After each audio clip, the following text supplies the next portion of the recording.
डोवाल साहब को यह सब पता था, यह मैं मान नहीं सकता। ऐसा मुझे कल लगता था।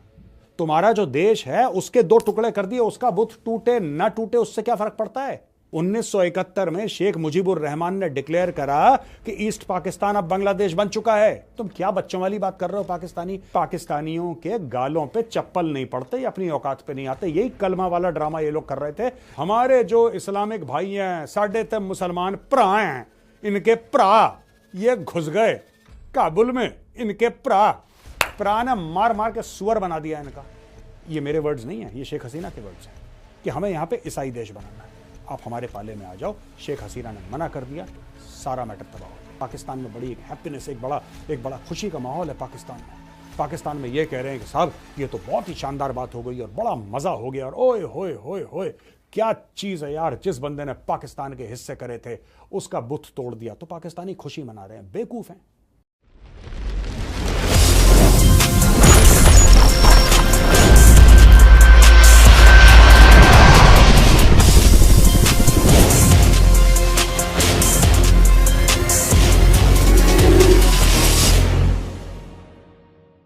जय हिंद दोस्तों, मैं हूं गौरव आर्य और आप देख रहे थे चाणक्य डायलॉग्स। इस वीडियो को लाइक करिए, हमारे चैनल को सब्सक्राइब करिए, बेल आइकन दबाना बिल्कुल मत भूलिएगा।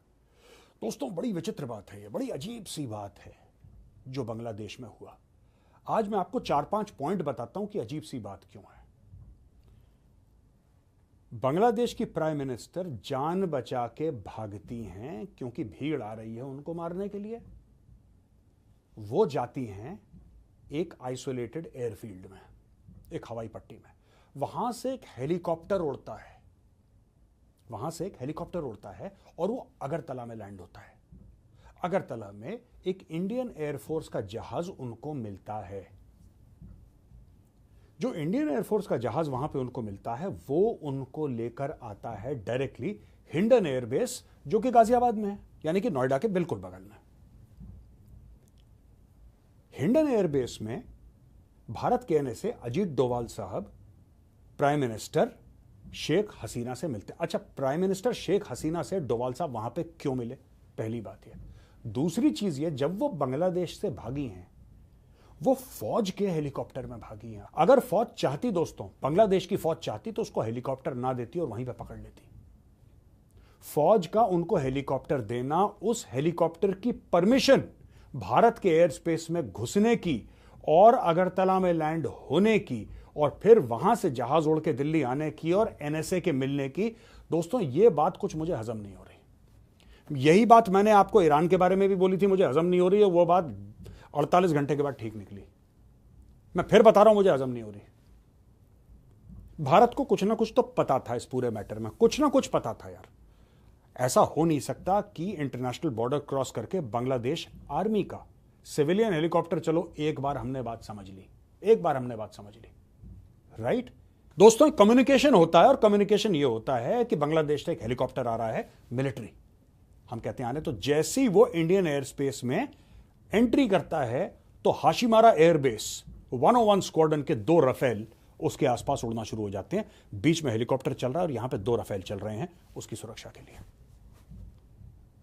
जैसा मैंने बोला, अगरतला में लैंड करा, वहां से ट्रांसपोर्ट एयरक्राफ्ट टेक ऑफ करा इंडियन एयरफोर्स का, यहां पे लैंड करता है। यहां पे डोवाल साहब बात करते हैं। जैसे ही डोवाल साहब बात करते हैं 2 घंटे के अंदर कैबिनेट कमेटी ऑन सिक्योरिटी, जो कि हाईएस्ट डिसीजन मेकिंग बॉडी है सिक्योरिटी की, जिसमें प्रधानमंत्री स्वयं होते हैं, जिसमें प्रधानमंत्री हैं, जिसमें रक्षा मंत्री हैं, जिसमें फाइनेंस मिनिस्टर हैं, जिसमें एक्सटर्नल अफेयर्स मिनिस्टर हैं, ये सारे बड़े बड़े लोग यार, होम मिनिस्टर अमित शाह जी, सारे लोग बैठे हैं। अचानक वो मीटिंग हो जाती है। फिर दोस्तों, अचानक ये खबर आती है कि Shri Daljit Singh Chaudhary, honourable DG BSF, is already in West Bengal. ये पहुंच चुके हैं वेस्ट बंगाल। खबर आती है, ये नहीं कि वो जा रहे हैं, खबर ये आती है कि DG BSF is already in West Bengal. इतनी तेज ये काम कैसे हुआ यार? क्या भारत को यह पता था कि वहां पे तख्ता पलट होने वाला है? मैं यही सोच रहा था कि नहीं यार, ऐसा भारत को कैसे पता? अगर पता होता तो भारत कुछ करने की कम से कम कोशिश करता, सफल ना भी होता, कामयाब ना भी होता, कुछ कोशिश तो करता भारत। नहीं, ऐसा नहीं हो सकता कि इंडिया को। डोवाल साहब को यह सब पता था, यह मैं मान नहीं सकता। ऐसा मुझे कल लगता था। फिर खबर आई कि नहीं, Pranay Verma high commissioner, India का हाई कमिश्नर बांग्लादेश में जो ढाका में बैठते हैं, प्रणय वर्मा, वो चुपचाप मिले थे शेख हसीना से। भाई साहब, ये मामला बड़ा पेचीदा है। ये मामला वो नहीं है जो आप और हम समझ रहे हैं। ये मामला है कुछ और मैं जानबूझ के कोई कॉन्स्पिरेसी थ्योरी यहां पे नहीं डालना चाहता आपको ये बता के कि नहीं कुछ और एक साजिश है। लेकिन हां, ये भी बात है, जो प्रधानमंत्री हैं दोस्तों, वो मिले लेफ्टिनेंट जनरल जॉनसन मैथ्यू से। लेफ्टिनेंट जनरल जॉनसन मैथ्यू कौन है? Lieutenant general Johnson Matthew is integrated defence staff के चीफ। उनसे मिले। वो chief of army staff general Dwivedi से मिले। और इसके अलावा वो मिले रॉ के चीफ से और इंटेलिजेंस ब्यूरो के चीफ से। और ये सारी की सारी चीजें हो रही हैं। वहां पे पता लग रहा है कि BSF is on high alert. और जब मैं पता लगा रहा हूं अपने सूत्रों से, तो पता लगा कि आर्मी भी अलर्ट पे है, नेवी भी अलर्ट पे है, एयरफोर्स भी अलर्ट पे है। सबको बता दिया कि तुम सीधे हो जाओ, बिल्कुल अभी कुछ होने वाला है। कमर टाइट, नजरें सीधी, कुछ होने वाला है। अब दोस्तों क्या होने वाला है, जरा इसके ऊपर आज डिस्कशन कर लेते हैं, क्योंकि ये जो मैटर है ना बांग्लादेश का, ये वो है ही नहीं जो हम सोच रहे हैं, हम समझ रहे हैं। अच्छा, पाकिस्तान से रिएक्शन आ रहे हैं कि बड़ा मजा आया यार, बड़ा मजा आया। जिस आदमी ने, यानी कि शेख मुजीबुर रहमान ने, जिस आदमी ने पाकिस्तान के 2 टुकड़े करे, उस आदमी का स्टैचू, उस आदमी की मूर्ति, उस आदमी का बुत बांग्लादेशियों ने खुद तोड़ दिया। पाकिस्तानी खुश हो गए। हल्के लोग हैं दोस्तों, हल्की कौम है, सी कैटेगरी की बी ग्रेड कौम है।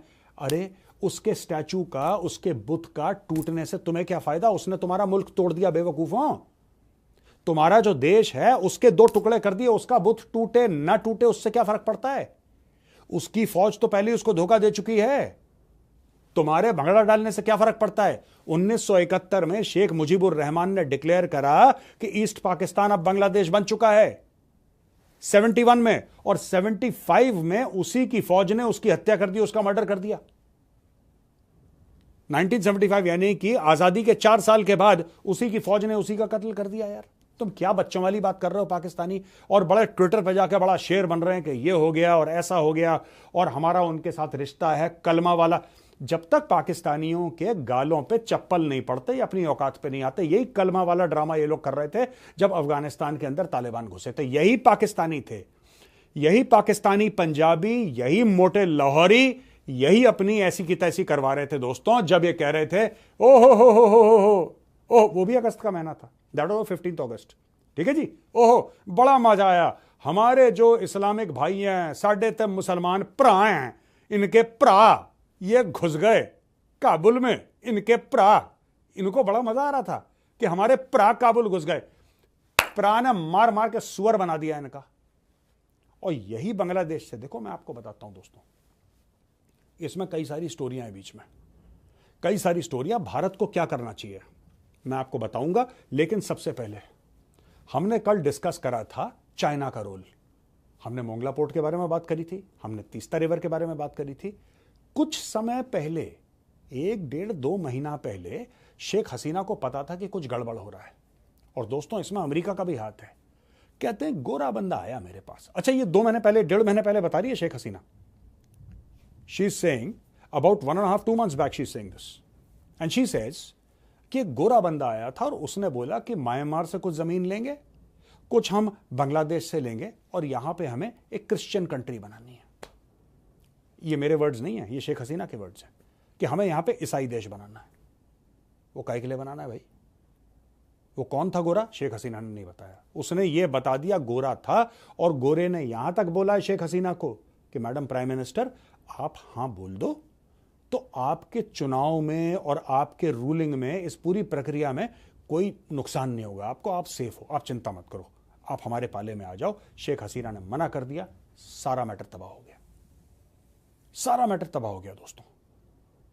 और वहां पे ब्रेकआउट कर गई एंटी हिंदू राइट्स। जिसको काटो, जिसको जलाओ, जिसको मारो, ये बांग्लादेश में चल रहा है। अच्छा, आई एम सरप्राइज्ड। मैं एक और सवाल पूछना चाहता हूं, वहां पे इतने हिंदू मार दिए। मैंने एक बात नोट करी है कि 57 मुस्लिम कंट्रीज हैं, कहीं पे भी ढंग की डेमोक्रेसी नहीं है। मैं आपको बता रहा हूं। तो मैं ये जानना चाह रहा हूं आप लोगों से, प्लीज कमेंट में लिखिए। कोई बांग्लादेशी हैं वो भी कमेंट में लिखिए, जो पाकिस्तानी हैं, आपको लिखना आता है तो आप भी लिख दीजिए, नहीं लिखना आता कोई बात नहीं। सुनिए, मैं आपसे यह पूछना चाह रहा हूं यार कि क्या ऐसा है मैटर कि कोई भी इस्लामिक कंट्री में डेमोक्रेसी कभी ढंग से पनप नहीं पाई, और ऐसा क्यों है? ऐसा क्यों है, मैं ये जानना चाह रहा हूं। Even Indonesia which is the largest Muslim country, उसमें भी आई थिंक 60s में कू हुआ था। आज चाहे डेमोक्रेसी हो, तुर्की में आज चाहे डेमोक्रेसी हो, तुर्की में कू हो चुके हैं। पाकिस्तान का तो बेड़ा ही गर्क है, 4-5 बार पता नहीं कितनी बार मार्शल लॉ वाला आता है, कोई डिक्टेटर आता है, उनका कॉन्स्टिट्यूशन फाड़ के अपने जूते साफ करता है, डस्टबिन में फेंक के चला जाता है। बांग्लादेश में भी आपने देखा, बांग्लादेश में तो एक साल था 70s में, आई थिंक इट वाज 75 और 79, ऐसी कोई साल था, वन ऑफ द ईयर्स। वहां पे एक साल में 4 कू हुए थे, और एक बार तो एक हफ्ते में 2 बार हुए। ये मैंने कल कवर करा था। तो मैं ये कहना चाह रहा हूं कि वहां पे हो क्या रहा है दोस्तों। ये जो सारी बातें मैंने आपको समझाई हैं कि एनएसए साहब से मीटिंग हुई, फिर chief of army staff, raw के चीफ, आईबी के चीफ, ये अपने लेफ्टिनेंट जनरल जॉनसन वहां पे थे, और ये डीजी बीएसएफ का वहां पे जाना। ये भारत ऐसे एक्शन क्यों ले रहा है? भारत दोस्तों इसलिए एक्शन ले रहा है क्योंकि भारत को फिर वही 1971 का डर है। और डर क्या है 1971 का भारत को? भारत को 1971 का ये डर है कि वहां से फिर रेफ्यूजी भारत के अंदर आएंगे, और ये भारत के लिए बड़ी प्रॉब्लम है, क्योंकि बांग्लादेशी वैसे भी आते हैं, इनको आप रोक नहीं सकते। कभी पानी के अंदर से आएंगे, कभी ये जमीन के अंदर से निकल के आते हैं, कभी छलांग मार के आते हैं, कहीं ना कहीं से ये लोग रास्ता निकाल लेते हैं भारत के अंदर घुसने का दोस्तों, और ये फिर से आएंगे। और जिस दिन बांग्लादेशी आ गए भाई साहब, 2-4 करोड़ खड़े हो गए, आप क्या कर लोगे बताओ? बीएसएफ रोक लेगी उनको, भारतीय सेना रोक लेगी, सामने तो बच्चे खड़े कर देंगे, औरतों को खड़ा कर देंगे। मैं आपको बात बताऊं दोस्तों, अगर भारत के बॉर्डर पे जहां पे अभी बीएसएफ खड़ी है और आर्मी को भी आपने बोल दिया कि आप भी तैयार हो जाओ, माना कि वहां पे फौजी खड़ा है बॉर्डर पे, और सामने से भीड़ आ जाती है, वो फौजी क्या करेगा दोस्तों? मैं भारतीय सेना का जो फौजी है, राइट, अभी तो वहां पे बीएसएफ खड़ी है, लेकिन आर्मी को भी आपने बोल दिया कि आप तैयार हो जाओ। वहां पे अगर फौजी खड़ा है, मैं फौजी की मानसिकता से भली भांति परिचित हूं। अगर वो वहां पे फौजी अकेला खड़ा है और 1000 की भीड़ आ गई, वो भिड़ जाएगा, चाहे उसकी जान चली जाए। लेकिन दोस्तों, अगर सामने किसी ने 3 बच्चे खड़े कर दिए ना, 3 बच्चे खड़े कर दिए और औरतें आके खड़ी हो गई, वो फौजी कुछ नहीं कर पाएगा। आप समझ रहे हैं मैं क्या आपसे बोल रहा हूं? और यही होने वाला है वहां पे, यही होगा। जिस दिन भीड़ आएगी, बच्चे और औरत सबसे आगे होंगे और मर्द होंगे 500 मीटर पीछे। और वो जो फौजी है ना, वो फौजी अपना हथियार बिल्कुल कोने में रख देगा, वो कहेगा मैं इनके ऊपर गोली नहीं चला सकता। इनको ये बात पता है, इनको ये बात पता है दोस्तों। तो दोस्तों, आज की तारीख में पाकिस्तान में बड़ा जश्न मनाया जा रहा है। पाकिस्तान में बड़ी एक हैप्पीनेस, एक बड़ा खुशी का माहौल है पाकिस्तान में। पाकिस्तान में ये कह रहे हैं कि साहब ये तो बहुत ही शानदार बात हो गई और बड़ा मजा हो गया, और ओए होए होए होए क्या चीज है यार, जिस बंदे ने पाकिस्तान के हिस्से करे थे उसका बुत तोड़ दिया। तो पाकिस्तानी खुशी मना रहे हैं। बेवकूफ हैं, बेवकूफ हैं, जाहिल कौम है, पता ही नहीं क्या हो रहा है। ठीक है, अभी तो गेम शुरू हुआ है यार, अभी तो गेम शुरू हुआ है। हमने क्या करा था? जो हमने अफगानिस्तान में करा था वही काम हमने अब बांग्लादेश में करना है। वो क्या काम है जो तुम लोग घुमा रहे हो ना अपनी बात कि वहां पे रॉ वाले पकड़ेगा? वो छोड़ो ना, रॉ वो पाकिस्तानियों छोड़ो। अभी बांग्लादेशियों का जख्म है, उस जख्म के ऊपर हरे हरे डॉलर का एक मरहम लगाया जाएगा। हरा डॉलर जो होता है ना, उसका मरहम लगाया जाएगा, और हरे डॉलर की मरहम से सब ठीक हो जाता है दुनिया में। हम तुम्हें दे दें, तुम हमारे बूट पॉलिश कर लो। कल शहबाज शरीफ आके दिल्ली में मेजर गौरव आर्या की चाकरी करे, अगर मैं शहबाज शरीफ को बोलूं कि ले इतने डॉलर, ठीक है।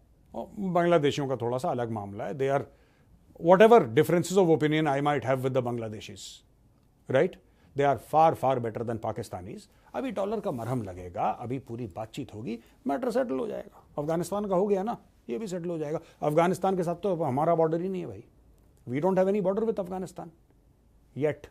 सेटल हो गया ना मामला। तुम्हें गालियां दे रहे हैं, तुम्हारे ऊपर बम बरसा रहे हैं, हमें कह रहे हैं कि हबीबी ये तो हिंदी है, अल हिंदी, ये तो दोस्त आई हमारी, खुशियां मनाओ, दावतें रखो, हमारे दोस्त आई। ये हमें ऐसे ग्रीट करते हैं, हमें कहते तुम्हें कहते पाकिस्तानी आया, टट टट टट। ये तुम्हारे साथ हो रहा है। यही चीज जो अफगानिस्तान में हुई थी, यही चीज अब बांग्लादेश में होगी।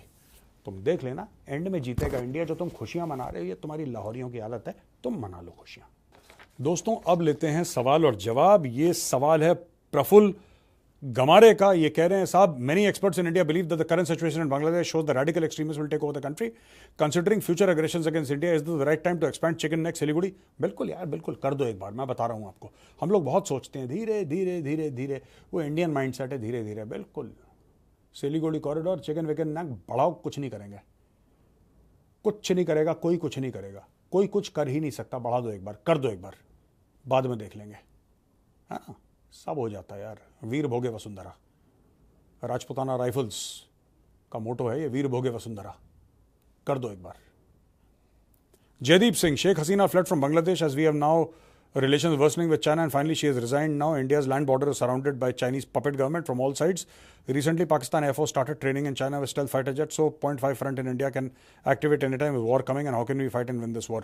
जयदीप सिंह, ये तो मैं बहुत टाइम से कह रहा हूं कि चाइना के साथ लड़ाई होगी आपकी, आज नहीं तो कल, नहीं तो 5 साल, नहीं तो 10 साल में आपका और चीन का टकराव होगा, ये लिख के रखो।